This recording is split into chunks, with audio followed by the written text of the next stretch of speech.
ल हेर्नु त साथीहरू, तातो सेलरोटी एका ठाउँमा राख्दाखेरि यस्तो मजाले केक बन्द रहेछ। अब यसलाई यसरी काटेर खानुपर्छ, नभए झिक्नु सकिँदैन। ल हेर्नु यहाँ, यो झिक्नै सकिँदैन। यस्तो त सक्यो, कसरी झिक्नु अब? ल पनि काकीले त झिक्नु भयो।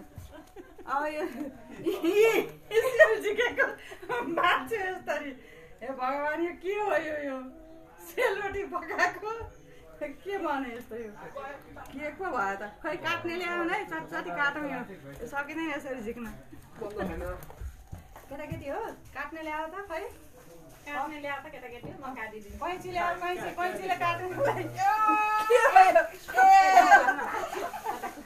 कैँचीले काट्नु, कैँचीले काट्नु। गम जस्तै हुन्छ। कस्तो मिठो छ सेल चाहिँ, तर यस्तो मजाले टाँसियो। अब भयो त, एउटा पनि आउँदैन। एउटै निस्किँदैन, कताबाट निकाल्ने यो यहाँ?